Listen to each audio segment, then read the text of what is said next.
Assalamualaikum warahmatullahi wabarakatuh.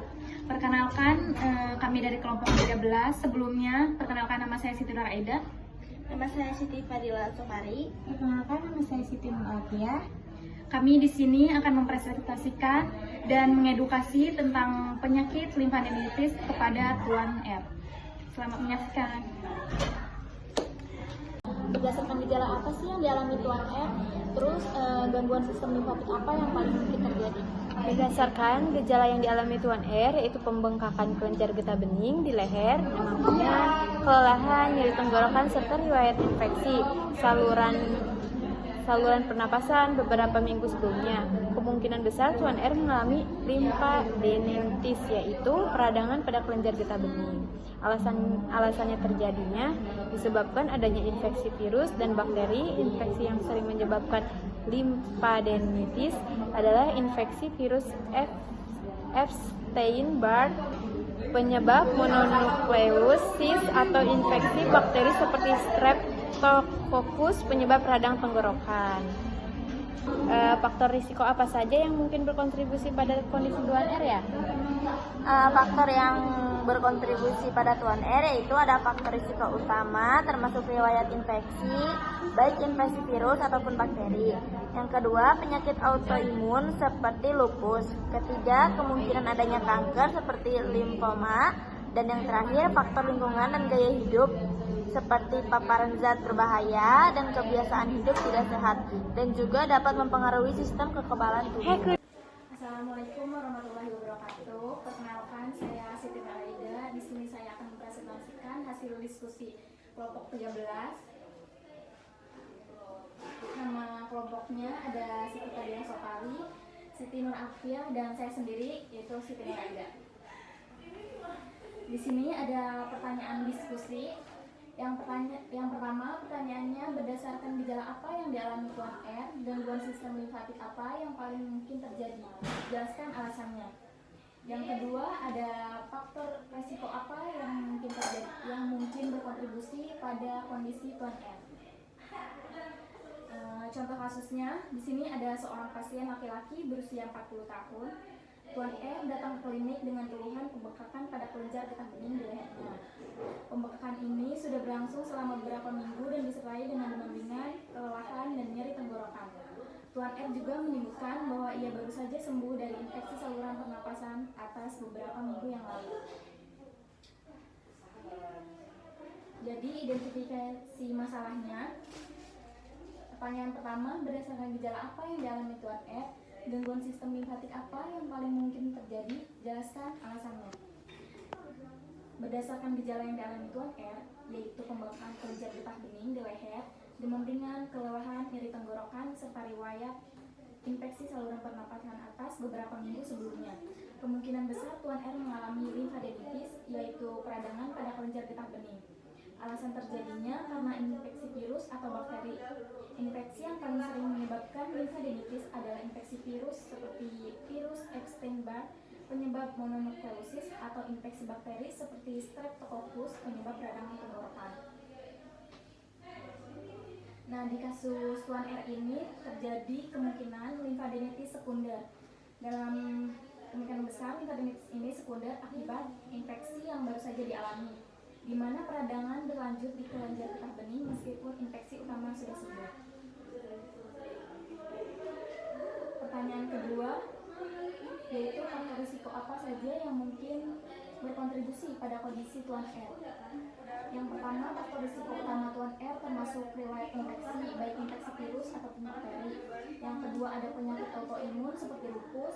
Yang ketiga, ada kemungkinan adanya kanker seperti limfoma. Yang keempat, yaitu faktor lingkungan dan gaya hidup seperti paparan zat berbahaya dan kebiasaan hidup tidak sehat. Juga dapat mempengaruhi sistem kekebalan tubuh. Di sini ada anatomi fisiologi tentang limfadenitis. Yang pertama, yaitu jelaskan struktur dan fungsi sistem limfatik secara umum. Struktur sistem limfatik terdiri dari pembuluh limfa, cairan limfa, dan organ limfa seperti kelenjar getah bening, limfa, timus, amandel, dan ductus thorax. Fungsinya, sistem limfatik memiliki beberapa fungsi, diantaranya mengangkut cairan limpa yang merupakan kelebihan cairan dan protein dari jaringan ke dalam sirkulasi darah, menyaring cairan limpa melalui kelenjar getah bening sebelum dikembalikan ke sirkulasi darah.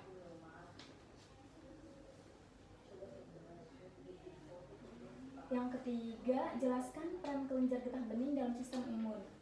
Jawabannya, kelenjar getah bening berfungsi sebagai pusat komando sistem imun. Mereka menyaring patogen, mengaktifkan sel-sel kekebalan, menghasilkan antibodi, dan mengatur respon imun untuk melindungi tubuh dari infeksi dan penyakit.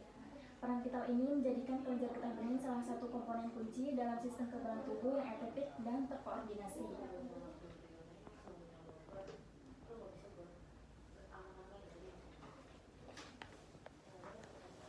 Yang ketiga ada patofisiologi atau perjalanan penyakitnya limfadenitis. Yang pertama ada pertanyaan, jelaskan kemungkinan patofisiologi yang mendasari pembengkakan kelenjar getah bening pada tuan R. Jawabannya, pembengkakan kelenjar getah bening pada tuan R kemungkinan besar disebabkan oleh limfadenitis reaktif terhadap infeksi saluran pernapasan atas yang baru saja sembuh. Patofisiologi utamanya melibatkan penyaringan patogen oleh kelenjar getah bening, aktivasi dan proliferasi sel kekebalan, serta peradangan lokal yang menyebabkan pembesaran kelenjar. Gejala demam ringan, kelelahan, dan nyeri tenggorokan merupakan tanda bahwa sistem kekebalan masih aktif, meskipun infeksi utama telah berkurang.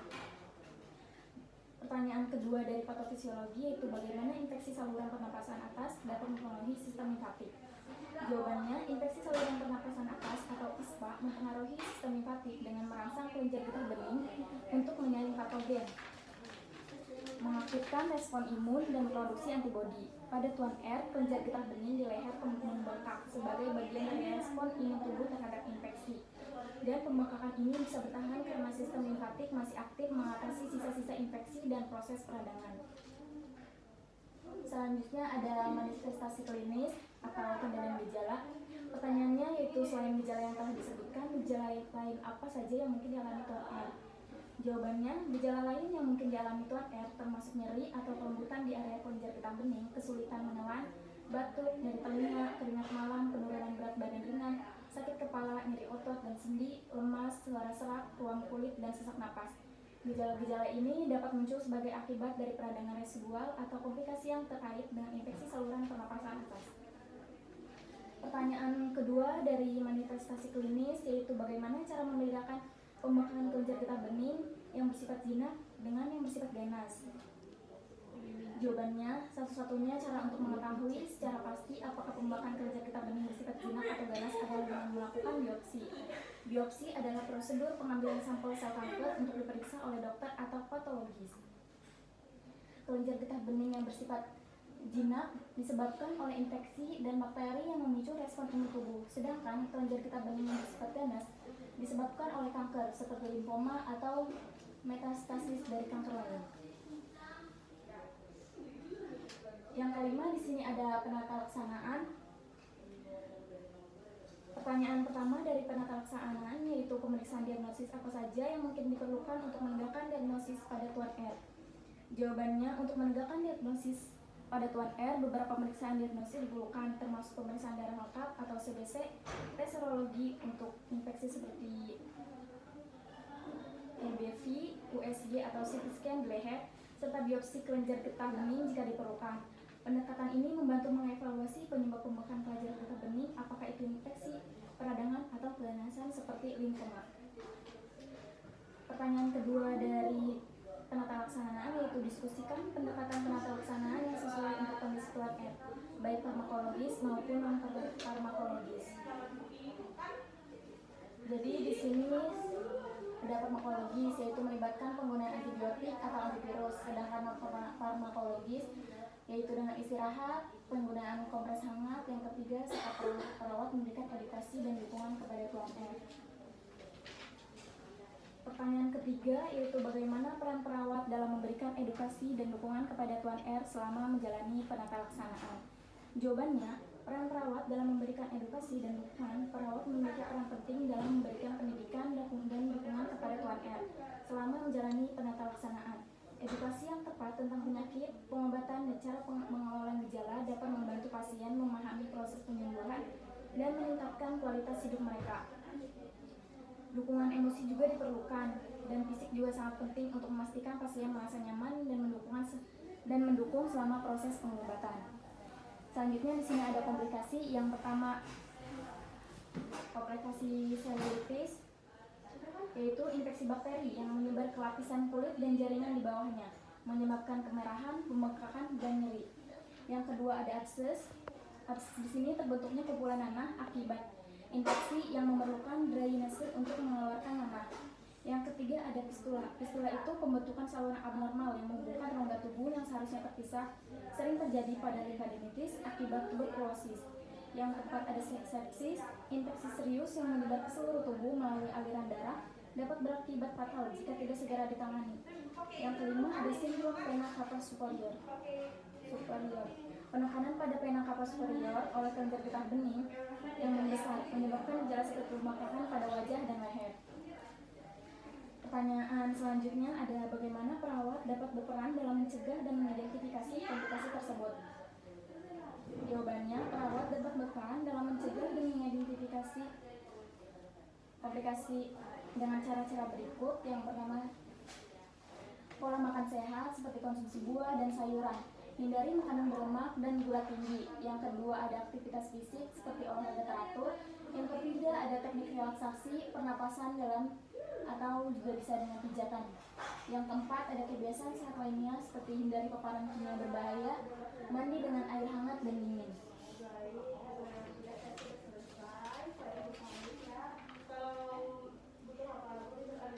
Pertanyaan selanjutnya, apa saja faktor risiko yang dapat meningkatkan risiko gangguan sistem limfatik dan bagaimana cara menghindarinya?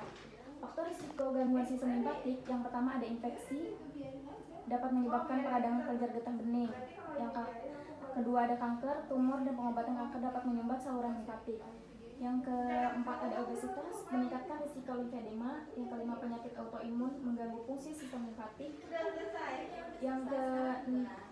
Yang selanjutnya trauma dan pembedahan dapat merusak saluran limfatik. Yang terakhir ada genetik. Beberapa kondisi genetik mempengaruhi jaringan limfatik. Nah, cara menghindari risikonya seperti menjaga kebersihan, cuci tangan dan jaga luka tetap bersih, menjaga berat badan ideal, pemeriksaan rutin, menghindari trauma dan konsultasi medis. Baik, sekian dari presentasi kelompok 13.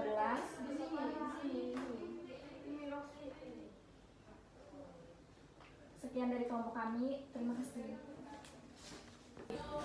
Selamat pagi Pak. Pagi Bu. Saya Prawasiti Atia yang akan bertugas di pagi hari ini dari pukul 7 sampai jam 2 siang.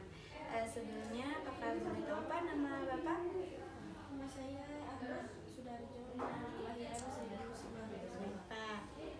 Di sini saya akan menjelaskan terkait tentang apa? Penyakit.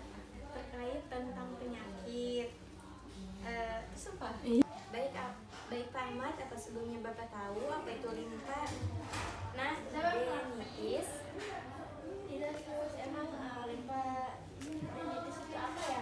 Nah, limfadenitis itu adalah peradangan atau infeksi pada kelenjar getah bening di area leher, Pak. Biasanya ini terjadi karena tubuh lagi melawan infeksi bakteri atau virus, seperti infeksi saluran nafas atau amandel yang meradang. Gejalanya.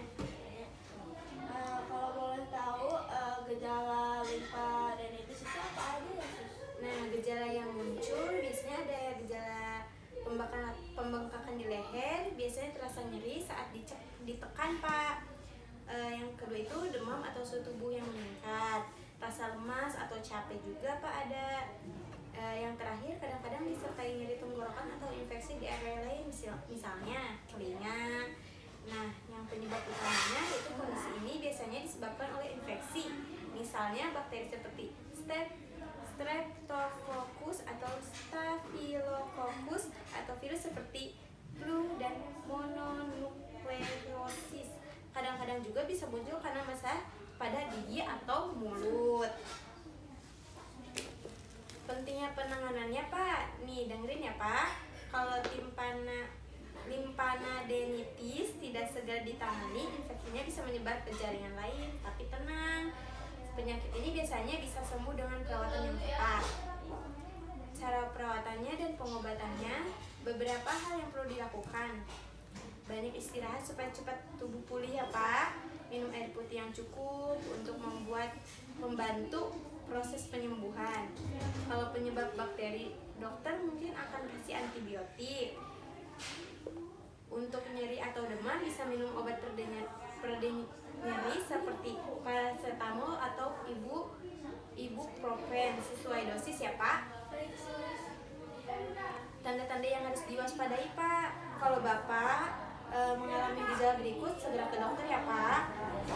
Demam tinggi yang tidak turun, pembakaran semakin besar atau sangat nyeri, kesulitan menahan atau bernafas, badan terasa sangat lemas. Yang pencegahannya Pak, untuk mencegah, jaga kesehatan dengan mencuci tangan secara rutin, menjaga kebersihan gigi dan mulut, dan menjalani pola makan sehat untuk meningkatkan daya tahan tubuh. Rencana tindakan lanjutannya, nanti kita akan lakukan pemeriksaan lebih lanjut jika gejala masih berlanjut atau memburuk, misalnya dengan tes atau darah pemeriksaan lainnya. Baik Bapak Ahmad, apakah sudah paham?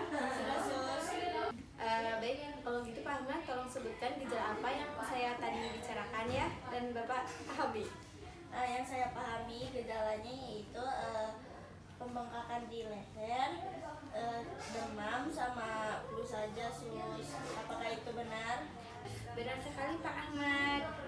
Karena Pak Ahmad mengerti dan paham apa yang saya maksud terkait penyakit yang Bapak alami,